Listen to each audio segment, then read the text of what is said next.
Dardoch is back with Team Liquid. Wow. Joshua. I know. After all the talk, you know, we saw OmarGod come in for CLG, and Dardoch said on Twitter, oh, you know, he deserves it. He's earned it, yeah. And I haven't been toxic. Apparently you have, Mr. Josh, because you're no longer on the team again after Team Liquid the first time around, gone because of attitude issues. Yep. Immortals, gone because of attitude issues. And this time, CLG said that it was something along the lines of, you know, doesn't fit the team culture. So now we go to Team Liquid, where they already have a guy in Reignover who's got pretty similar stats overall. Yeah, I don't really know what Team Liquid is doing. I don't think this is much of an upgrade or anything. I mean, they had Nori, they've got Reignover. I don't think that's what their main issue is. I don't know how they think this is going to be a solution. They basically have the exact same roster that they had last year now with Dardoch back. And was that good?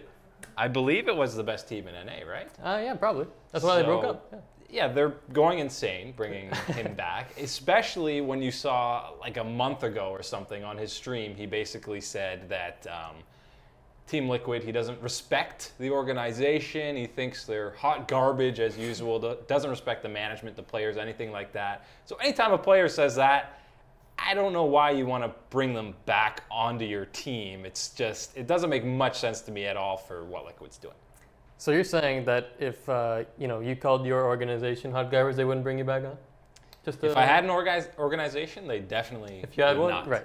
Yeah, it's again, because we know that people on this team have had issues with Dardoch. The same people that are still there. Piglet has had issues with Dardoch. I know he's friends with Lorlo, and they've gone along, but they still butt heads. And with management, he's had issues.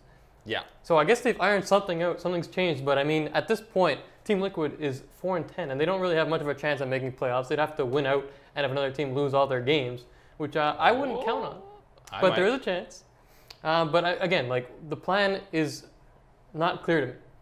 I don't think there is a plan. Okay. Just maybe let's bring the old gang back together one last time before our entire organization changes when franchising comes in to the NALCS. Yeah. But I don't think people particularly loved that lineup. Maybe they loved it because it basically had an entire feature-length film about the drama. It was basically a reality show with Dardoch on there. He was just straight up flaming guys before, after, during games. So I don't know. Maybe that'll. Well, they're thinking that'll bring back some more fans. If you're not winning, reality show is the clear other option. It's basically the best option all the time. Yeah. Even when you're winning. That wasn't the only acquisition they made. They also got Mickey from the Rocks Tigers, which kind of came out of nowhere too, especially after week 7 of the LCS. I guess they're making moves for this franchising next year, but it looks like they might run something where Mickey and Dardoch sub in as a duo, and then Reignover and Golden Glue stay going together. Great synergy, right? Dardoch and Mickey. They actually had a good week. Or yeah, Dardoch and Mickey, they've definitely played together in the past. Yeah. But Reignover and Golden Glue had a good week. They went 2-0 all of a sudden. And then, of course... Better bench them. Yeah. See you guys. 2-0, not good enough. Yeah. And having Mickey on Liquid was a great meme in itself with them being affiliated with Disney. So, of course, you have to bring in the guy named Mickey. They already have Piglet. I don't know if Winnie the Pooh is Disney affiliated. Yeah, I'm not entirely sure. Well, let us know in the comments if Winnie the Pooh is Disney affiliated. I don't think it is. But I have no idea what Liquid is doing. No. I mean, they should bring back Pooh Mandu as well. Yeah. Maybe he's interested in coming back. Who knows? Yeah, he hasn't played in 3 years. Might as well sign him up on Liquid. Disney. Very good. But yeah, the other team involved in this is CLG, who, you know, OmarGod hasn't seen much time. He's played in 4 games with a 2-2 record. But, I mean, he's had some pretty hit or miss performances. I'm not entirely sure that we've seen enough from him to earn a starting job. I know that in scrims and stuff, they said he's been a great jungler. But, I mean, so far it's been kind of sketchy.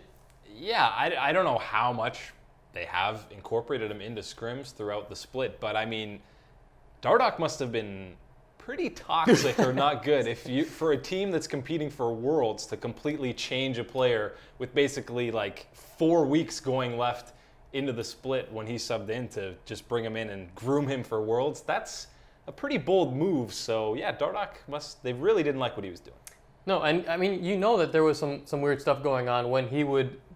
I mean, they wouldn't bring Dardoch back in for Game 3. They would stick with OmarGod, even though you know, maybe they had already lost the first game, or going into a crucial game 3, who do you trust more? Well, apparently they trusted OmarGod more, and I mean, he's got a better KDA with CLG, he's got a better kill participation, but those numbers aren't that close, and I mean, the win-loss there. Dardoch had some good success with CLG, but all of a sudden he's gone, and they're going to stick with OmarGod for the rest of the way.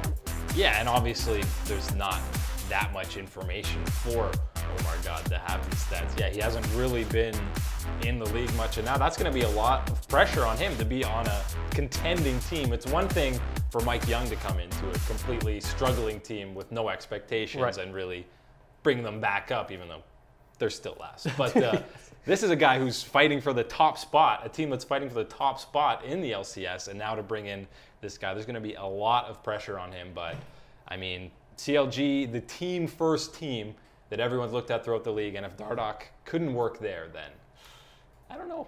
I don't know about his future. Yeah, CLG is kind of that friends first, winning later kind of team. You know, you don't really see them have too much strife anymore after their organization was a mess for several years. The whole double lift ordeal with the Link thing, the Dexter thing. Seraph telling Dexter never to gank his lane again was one of my favorite moments of all time, I gotta say. Thoroughly enjoyed that. But all of a sudden, they're gonna ride with OmarGod, a guy who's only really played Olaf and Gragas so far in the LCS. And that's Olaf is also kind of his pocket pick, which he's been playing throughout the Challenger Series with Counterlogic Academy. So they know what he's made of, but really haven't seen too much from him in the LCS just yet. Yeah, and we'll see if if that really hinders CLG's playoff run going forward, or maybe he'll prove to be a really great guy, and we'll just be complimenting yet again the NA jungler talent that's up and coming, and maybe the scouting grounds are actually working. Possible. Rookie of the split. Another rookie of the split. Oh! Yeah. Where's the meme? Where's the meme? There it is.